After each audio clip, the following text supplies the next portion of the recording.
आपके जो सबसे ग्रेट साइंटिस्ट हैं वो है Albert Einstein. Okay, science is not just a collection of laws, एक catalogue of unrelated facts. Means science एक ऐसा नहीं है कि भाई हमने ये लॉ पढ़ लिया, रिफ्लेक्शन रो है, रिफ्लेक्शन है, ये केवल एक लॉ का कनेक्शन नहीं है।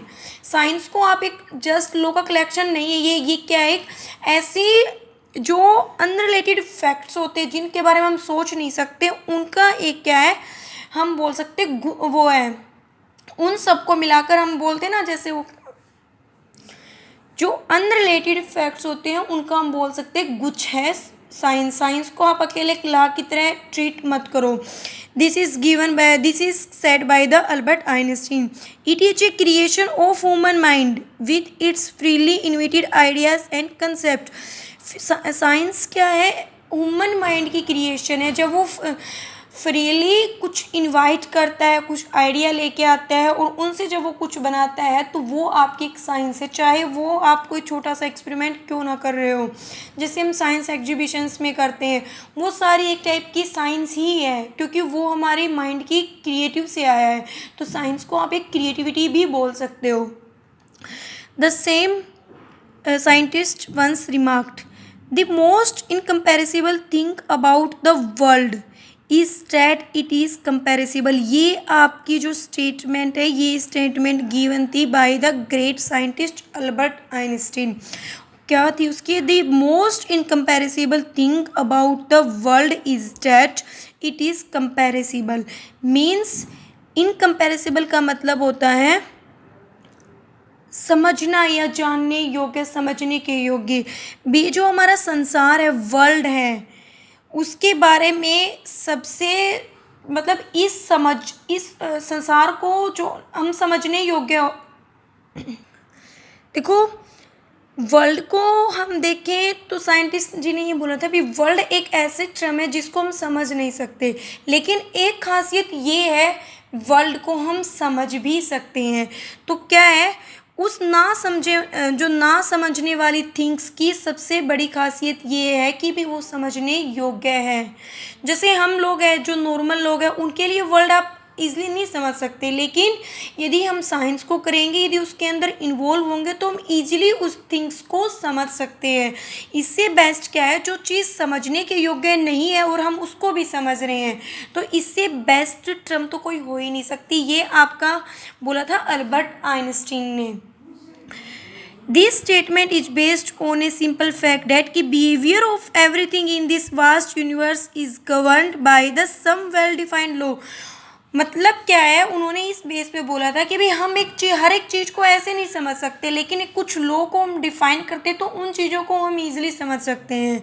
तो इस वजह से उन्होंने ये स्टेटमेंट दी थी कि जो वर्ल्ड समझने के योग्य नहीं है, मतलब जिनको हम समझ नहीं सकते, लेकिन जब हम साइंस को करते हैं तो हम उनको भी समझ सकते हैं। ओके, यहाँ उसके बाद आ गया था आपका according to the Brook Lindsay, science is the method for describing, creating and understanding human experience.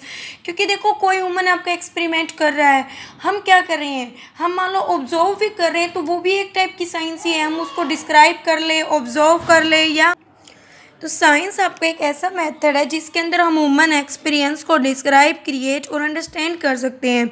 अब इन the words of a famous scientist Niels Bohr, the task of science is both to extend the range of our experience and to reduce it to the order। उसके बाद Niels Bohr बोलते हैं भी science एक ऐसी task है जो हमारे एक्सपीरियंस की रेंज को एक्सटेंड कर रही है, बढ़ा रही है, और उसको एक इतना बढ़ाकर, इतना मतलब ज़्यादा बढ़ा रही है कि उसको एक बाद में एक छोटे से पॉइंट के ऊपर जाके ही वो रिड्यूस होगी। इनके कहने का मतलब ये है भी जब तक हम साइंस करते रहेंगे, साइंस हमारे एक्सपीरियंस को इनफाइनाइटली टाइम तक बढ़ाती ही रहेगी।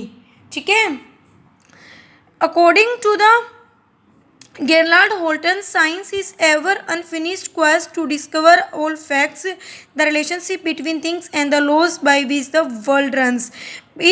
साइंस सभी फैक्ट्स मतलब जो सभी तथ्य होते हैं ना, उनके बारे में एक ऐसी अनफिनिश्ड ट्रम है जो कभी ख़त्म नहीं होगी, जो कि हमें थिंग्स के बारे में रिलेशंस बताती रहेंगी, और कुछ लॉज है उनके जो कभी भी आपके फिनिश नहीं हो सकते, जिनसे हमारा वर्ल्ड रन कर रहा है। ओके, तो उनके अकॉर्डिंग क्या है भी, जो लॉज और जो रिलेशन आपके वर्ल्ड को रन करने में हेल्प कर रहे हैं, अकॉर्डिंग टू दीज साइंटिस्ट को कभी भी फिनिश नहीं होंगे। तो साइंस आपकी एक अनफिनिश्ड टास्क है।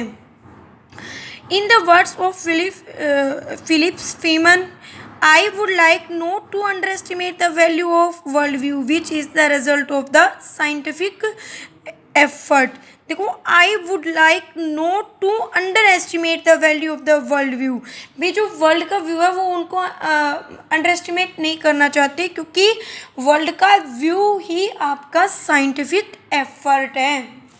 Okay, According to Heisenberg, the two processes, that of science and that of art, are not very different. Both science and art form in the course of centuries a human language by which we can speak about the more real part of reality. देखो, science और art कोई according to हंसनबर्ग different process नहीं है, क्योंकि science और art दोनों ही एक human language हैं, जिससे हम हमारे जो स्पेस के अंदर जो रियल पार्ट है ना, उसकी रियलिटी को हम जान सकते हैं।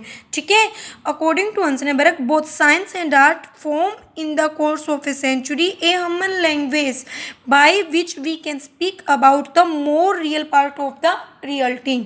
A famous philosopher, Bertrand Russell, comments on science as follows: we know very little and yet it is astonishing that we know so much, and still more astonishing that so little knowledge can give us so much power. Means देखो, इन philosopher ने ये बोला कि हम कुछ ही चीज़ें जानते हैं और कुछ चीज़ें हम जान रहे हैं, फिर भी थोड़ी सी भी नॉलेज यदि हमें साइंस के बारे में मिल जाती है तो हम बहुत कुछ मतलब एक्सप्लेन कर सकते हैं। साइंस कभी भी ये नहीं है कि भी आपने एक बुक पढ़ ली तो उसमें आपने पूरी साइंस को एक्सप्लेन कर दिया है, नहीं। साइंस यदि कभी ख़त्म ही नहीं होती, ओके, ये हमेशा कंटिन्यू ही चलती रहती है। कोई भी पर्सन ऐसा नहीं है जो ये बोल सकता है भी उसको कंप्लीट साइंस, क्योंकि साइंस क्या है, हर एक पॉइंट पे आगे के आगे इम्प्रूवमेंट हो रही है। ओके, तो इस वजह से ये बोल रही है, यदि थोड़ी सी भी नॉलेज मिल जाती है ना तो हमें इतना मतलब एहसास हो जाता है भी हमें पता हो गया चीज़ों के बारे में। ओके, ये जो रिव्यू था ये हमने आज पढ़ा है, इसके बारे में साइंस क्या है, उसकी डेफिनेशन क्या है, और कौन से जो साइंटिस्ट हो उनका व्यू क्या है आपकी साइंस के बारे में। ओके।